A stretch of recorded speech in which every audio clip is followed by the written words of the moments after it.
Okay, let's unpack this. Welcome to a deep dive crafted just for you. Today, we're stepping into, well, a surprisingly practical corner of a mind famous for pure imagination, Lewis Carroll. Uh-huh. Forget White Rabbits and Mad Hatters for a moment. We're looking at his very down-to-earth yet wonderfully quirky advice on writing letters. That's right. The author of Alice's Adventures in Wonderland also has some incredibly specific and often quite funny ideas about how to handle written communication efficiently and effectively. Our source material for this dive is his short, delightful booklet from 1890, 8 or 9 Wise Words About Letter Writing. It's quite a window into Victorian communication, It really is. but it holds some genuinely timeless wisdom, I think. And our mission is, well, to explore Carol's world of meticulous detail, pull out the insights that still matter today in our emails, texts, and notes, and maybe uncover a few delightful oddities along the way. Yeah. It's less about the ink and paper, really, and more about the principles of clarity and courtesy he championed. Absolutely. It's fascinating to see that the same brilliance that built Wonderland also focused on something as, well, mundane as postage stamps. Speaking of which, he kicks off this booklet with a rather unusual invention. He does. Before he even gets to the writing itself, Carol introduces his Wonderland stamp case. Right. This wasn't just any old case. It was a physical object he designed to keep by your writing desk, specifically for organizing stamps of different values. And it had a bit of that Carrollian magic built in. It contained 2 pictorial surprises. Mm-hmm. One image showed Alice nursing the Duchess's baby. But here's the twist. If you pulled out the little book that was part of the case, the baby transformed into a pig. Only Carol would combine postage storage with, a moment of spontaneous porcine transformation. His reaction, he just sort of dryly remarked that if that didn't surprise you, well, he supposed nothing would. Not even your mother-in-law turning into a gyroscope. Exactly. Slight chuckle. But what's striking is that immediately after describing this whimsical object, he gives this intensely practical advice on using it. All right, like how to arrange the stamps. Yeah, how to arrange the 6 stamps in each pocket. Something like a bouquet, he says. Yeah. Leaning them alternately left and right so you can easily pull out just one instead of getting them all stuck together. It's that combination, isn't it? The fantastical and the rigidly practical. Totally. He even includes a specific observation based on his own experience. The 5-bit, 9-bit, and 1 stamps were hardly ever wanted. Ah. So he advises keeping only a couple of those and filling those pockets with extras of the common 1D stamp. It just shows his analytical mind applied to even the smallest details of daily life. It really highlights his focus on efficiency and anticipating problems, even with something simple like getting a stamp out. Okay, so stamps are sorted. Carroll then moves into the core business, how to write the letter itself. He starts with how to begin. And his advice on starting is, well, heavily focused on preparation. The very first step, if you're replying to a letter, is to read it through. Okay. Not just to remember what they said, but specifically to double-check their current address. Why the emphasis on the address before anything else? Seems a bit backwards, maybe? Because his second crucial step is to address and stamp the envelope before you write the letter. He anticipates, this might sound odd, but he paints this incredibly vivid, escalating picture of the disaster that ensues if you wait until the end. Oh, tell me about the disaster. That sounds very Carroll. It is. You write furiously into the last minute, realize the post is leaving, scribble a hurried ending and signature, Right. seal the envelope badly so it pops open, address it illegibly in haste, discover with horror you've forgotten the stamp, Oh, no. frantically beg everyone nearby for one, rush headlong to the post office, arrive just as it closes, and finally, a week later, the letter returns from the dead letter office marked address illegible. Wow. He really sells the urgency of that simple step, doesn't he? He does. It's his way of saying, look, remove that point of failure early on. Get the envelope ready first. Simple. Okay, practical advice received. Yeah. Stamp case sorted, envelope addressed and stamped. What's next for beginning the letter itself? Yeah. Inside the envelope. Carroll insists you put your own full address at the top. He says this comes from, quote, bitter experience with friends who would simply write Dover at the top, leaving him no way to easily look up their complete address if he'd happened to discard previous letters. That resonates even today with partial signatures on emails, or just a first name. Exactly. And finally, the date. Put the date in full. He finds it profoundly annoying years later to have letters dated only February 17 or August 2 without the year. Makes it impossible to place them chronologically. Right. And then with a specific note addressed to ladies only, He warns against the ultimate dating horror, just writing Wednesday. That way madness lies. His precise quote. It highlights his meticulous need for clear context. Even in informal communication, everything needs its place. So we've prepped everything. Now for the body of the letter, how to go on. What's Carroll's absolute golden rule here? Write legibly. Simple, yet powerful. He argues that if everyone followed this rule, it would perceptibly sweeten the average temper of the human race. I can believe that. And he directly challenges the idea that writing quickly saves your time, pointing out it wastes the friend's time. And isn't their time equally valuable? It's a core Carrollian principle. Consider the reader. Always. He has that amazing anecdote about a friend whose handwriting was so bad. Atrocious hands, he called it. Yeah, he said reading his letters was like puzzling over riddles or hieroglyphics for a week, holding the letter at different angles to try and decipher it. Just imagine. It perfectly illustrates the cost of illegibility, and he emphasizes this rule is especially critical for names, particularly foreign names. Imagine trying to look someone up based on a scrawled, ambiguous name. Nightmare. Okay, so beyond basic legibility, what other principles does he lay out for the content of the letter? How to actually go on? Well, first, don't fill more than a page and a half with apologies for not writing sooner. Just, get on with it. Good advice. He also has a strong rule about answering a letter. Keep your friend's last letter open before you and answer their questions and remarks first before diving into your own news or thoughts. That's interesting. Prioritize their points. Why does he think that's important? He sees it as more courteous. Simple as that. It satisfies your friend's anxiety for information on the points they raise before you launch into what he calls your own invaluable remarks. Slight chuckle, right? Again, it's about respecting the recipient. Always. And when you do refer to something they said, especially if there's a disagreement brewing, he has specific advice. Which is? He strongly advises quoting their exact words rather than summarizing in your own. Oh, okay. His reasoning is that summarizing often leads to misunderstandings and endless back and forth, like, you are quite mistaken in thinking I said so-and-so. It was not in the least my meaning. Quoting removes the ambiguity. Yeah, avoids that whole he said, she said loop. Exactly. Prevents a correspondence potentially lasting for a lifetime based purely on misinterpretation. That feels incredibly relevant to online arguments today, doesn't it? Misquoting, taking things out of context. Absolutely. Which leads nicely into how Carroll tackles controversial correspondence specifically. He has a whole set of rules for managing disagreements in writing. Okay, let's hear them. He does, and this is where his logical mind really shines in interpersonal communication. His first rule, don't repeat yourself. If you've made your point clearly and failed to convince them, just drop it.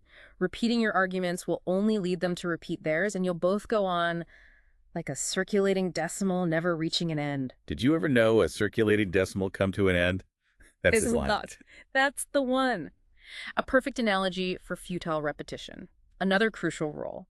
If you write a letter that might potentially irritate your friend, put it aside until the next day. The cooling off period. Exactly. Then read it again, but this time imagine it's addressed to you. That's the golden test, isn't it? How would I feel getting this? Precisely. He says this process often leads to significant rewriting, taking out a lot of the vinegar and pepper and putting in honey instead. It's a built-in empathy check. And if, even after that, you still feel the letter might cause controversy, he has incredible foresight. He advises something else. Keep a copy. Documentation. Yes. Then, years later, if the issue resurfaces and they misremember or misrepresent what you said, you don't have to sort of weakly plead, I'm almost sure I never expressed myself as you say. You can confidently state, I did not express myself, so these are the words I used. Having that record provides a point of objective truth. It's brilliant. Brilliant advice for avoiding long-term disputes rooted in salty memory. Then there's reacting to your friend's tone if things get heated. Right. How do you respond if they send something harsh? This is maybe his most interesting rule for de-escalation. If your friend makes a severe remark, reply less severe. Okay, dial it back. Yeah. But if they are friendly, tending towards making up, reply more friendly. Lean into the reconciliation. So meet aggression with less aggression, but meet friendliness with more friendliness. Exactly. He uses an analogy. If, in picking a quarrel, each side only went 3/8 of the way, but in making friends, each was ready to go 5/8 of the way, there would be far more reconciliations than quarrels. He compares it to the Irishman's daughter. You go out 3 times for once that you come in. Meaning you put more energy into quarreling than reconciling. Precisely. His principle is to counter negativity with less negativity and respond to positivity with more positivity. Actively steer the communication towards resolution. Don't just react in kind. And maybe the hardest rule of all in conflict. Don't try to have the last word. Ah, yes, the ultimate act of de-escalation, maybe. He asked how many controversies would be nipped in the bud if everyone was eager to let the other person have the final say. Just let it go. Yeah. Never mind if your friend thinks you're silent from lack of a clever comeback. Just let it drop as soon as it is possible without discourtesy. Remember the proverb, speech is silvern, but silence is golden. And of course, you can't resist a jest here, adding that this rule is superfluous if a gentleman is writing to a lady. Because you won't get the last word anyway. Classic Carrollian humor cutting through the seriousness. Always. His final point on controversial matters concerns jesting or joking. Right. If you're making fun of someone, you must exaggerate enough to make it absolutely obvious it's a joke. Why? Because a jest taken as earnest, he warns, can break friendships. Yeah. It has to be clearly absurd. He gives that example about reminding a friend they owe you money. Right? Yes. Saying they have a conveniently bad memory for debts could actually offend. But if you wrote something like, long observation of your career as a pickpocket and a burglar has convinced me that my one lingering hope is to say, pay up or I'll summons you. It's light chuckle. Okay, yeah. He believes only the most literal-minded friend could possibly take that seriously. Using absurdity ensures clarity of intent when you're trying to be funny in writing. It's a clever safeguard. Okay, back to practicality for a moment. He has two more key rules for the body of the letter. One is about enclosures, things you put in the envelope. Yes, and this is a rule born, I suspect, from personal frustration. When you mention enclosing a document like a check or maybe another letter, stop writing immediately and put that document in the envelope. Right then. Why the urgency? What's the fear? Because otherwise you are pretty certain to find it lying about after the post is gone. The physical version of forgetting the email attachment. A timeless problem. Oh, yes, absolutely. And his last rule for the main body of the letter is about running out of space on the paper. What do? Squeeze it in. No, his instruction is firm. Take another piece of paper. Do not cross-write. Cross-writing, that old practice of writing horizontally, then turning the paper 90 degrees and writing vertically over the top to save space and postage. Exactly. Carroll coined his own proverb for it, which he freely admits. Cross-writing makes cross-reading. He just made that up for the booklet. Apparently so, with a typical aside about how old is a comparative term anyway. Very him. So we've written the letter, legibly, hopefully. How does Carroll advise ending it well? The sign-off. If you're unsure about the closing, faithfully, truly, sincerely, he notes there are dozens. Check their last letter. Your closing, he advises, should be at least as friendly as his, or even a shade more friendly. Nice touch. A simple way to ensure you maintain or even improve the warmth of the relationship. Exactly. And the postscript, the PS, he has strong feelings about that too. What's the deal with the PS? He calls the postscript a very useful invention, but emphasizes it is not meant to contain the real gist of the letter, as so many ladies suppose, he says. Uh-oh.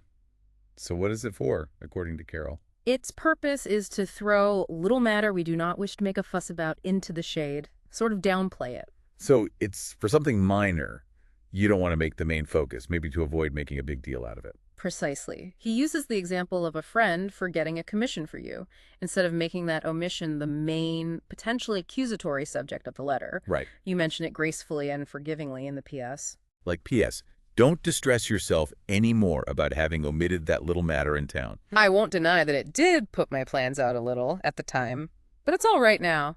I often forget things, myself. And those who live in glass houses mustn't throw stones, It handles the inconvenience without causing offense, softening it with self-deprecation and a proverb. A very diplomatic use of the PS, actually. Agree. The letter's complete, signed, sealed, PS added correctly, ready to go. Carroll has one final practical tip for actually getting it into the post. Another piece of advice clearly drawn from personal, possibly frustrating experience. When you take letters to the post, carry them in your hand. Don't put them in your pocket, why not? Because you might take a long walk, perhaps passing the post office twice, going and returning, only to find them still in your pocket upon arriving home. Oh, I've done the email equivalent of that. Closing the browser tab before hitting send. or forgetting to attach the file. It's a universal human failing. Precisely. Simple advice to counteract simple forgetfulness. Hold it in your hand. Now, the final section of his booklet is where things get truly elaborate, and perhaps the most unique to Carroll's meticulous nature. On registering correspondence, this wasn't just keeping letters, this was a whole system. It really was. He describes doing this for years and finding it of the greatest possible service. The core idea is to maintain a systematic, chronological record of every single letter sent and received. Wow. Why go to such lengths? What was the purpose of this, rigorous record keeping? He gives several reasons. One, it ensures you answer letters eventually. You have log. Okay. Two, it allows you to refer back to specific details of past conversations, even if you no longer have the original letters. But maybe most importantly, it provides an objective record to resolve difficulties or disputes years later. He gives that great example about a dispute over a servant's reference, doesn't he? Yes, a fantastic example. He faced a potential argument about whether he had described a servant as an invaluable servant in every way who couldn't be trusted too much. Right, a subtle difference. A crucial difference. By consulting the summary, the précis, in his register, he could prove he had actually written, "He is a valuable servant in many ways, but don't trust him too much." His register provided the objective truth. So he could say, look, I warned you, essentially. Exactly. It allowed him to confidently state he wasn't responsible for subsequent problems if the friend ignored his specific, documented warning. So the principle here is having a reliable, documented history of your communication to settle disputes and track obligations. Even if his specific method involved, ruling lines in a physical book and turning it upside down. Right, which sounds incredibly fiddly. The insight is about the value of organizational rigor and having a provable source of truth in your communications, especially the important ones. Definitely. It's the precursor to saving key emails in holders, or using CRM systems to log interactions, or keeping detailed notes of important calls. His elaborate system was his analog database for managing his relationships and commitments through writing. What's fascinating is how this meticulous system wasn't just about archiving. It was a tool for active management, tracking who you owed a reply to, what obligations were mentioned, using symbols. Exactly. It brought order to the potential chaos of a busy correspondence, ensuring nothing fell through the cracks and providing clarity when memories faded or conflicted. He even describes the process of making up the register linking entries, adding references as a pleasant occupation for a rainy day. Only Carroll would find pleasure in that level of admin. Well, he compares it to Hoyle's rule for whist. When in doubt, win the trick. His rule for life. When in doubt what to do, I make up my letter register. Okay, so we've explored Carroll's world of letter writing, from surprisingly whimsical stamp cases to deeply practical advice on legibility, conflict, and this, complex record keeping. As we step back, what does this reveal about Lewis Carroll himself, beyond the creator of fantasy? I think it shows a mind obsessed with clarity, logic, and avoiding misunderstanding, not just in mathematics, but in human interactions, too. His dry wit is evident throughout, using humor and absurd examples to make his points memorable. And his focus on anticipating problems, whether forgetting a stamp or a document, or misremembering a conversation, speaks to a deep desire for efficiency and maybe stress reduction in daily life. And what about us today? In our age of instant messages, disappearing texts, and overflowing inboxes, which of Carroll's Victorian principles still hold true, do they? Oh, I think so many of them do. The core principles of clarity and considering the reader are more vital than ever, whether that's literal legibility or just clear, concise writing online. His rules for handling conflict: reading before sending, not repeating yourself, not needing the last word, responding to negativity with less negativity. These are timeless strategies for de-escalation in any medium, any argument, really. The simple rules about checking attachments, the modern enclosure, and putting things in the post immediately. Or hitting send immediately after mentioning an attachment. Right. Those are direct parallels. And the principle behind his letter register, keeping a reliable record of important communication for reference and truth. That's fundamental to professional and personal life today, isn't it? Even if we use different tools. Absolutely. It's all about accountability and clarity. What stands out is how a man famous for illogical fantasy applied such rigorous logic and practicality to something as fundamental as writing a letter. It's quite the contrast. It really highlights that even in the most imaginative minds, there can be this deep appreciation for order, clarity, and courtesy as foundations for effective communication and relationships. They aren't mutually exclusive. Absolutely. It's a blend of the practical, the witty, and the surprisingly modern, really. Yeah. From a physical invention with a big surprise to meticulous rules for navigating disagreements and tracking every piece of correspondence, his approach offers a unique lens on our most basic forms of connection. Yeah, it really makes you think about how many frustrating communication breakdowns we experience today. Those email chains, the misunderstandings on chat might be avoided if we applied just a little of Carroll's Victorian wisdom. So what does this all mean for you, listening? In an age of instant, often careless communication, where speed often trumps clarity, conflict escalates rapidly, and digital archives can be messy or incomplete. What unexpected value might you find by revisiting principles like legibility, politeness, careful phrasing, having a reliable record, and even knowing when not to have the last word, all inspired by a Victorian mathematician and writer of fantastical tales? What circulating decimals are you caught in today because some of Carroll's simple rules have been forgotten? Something to mull over.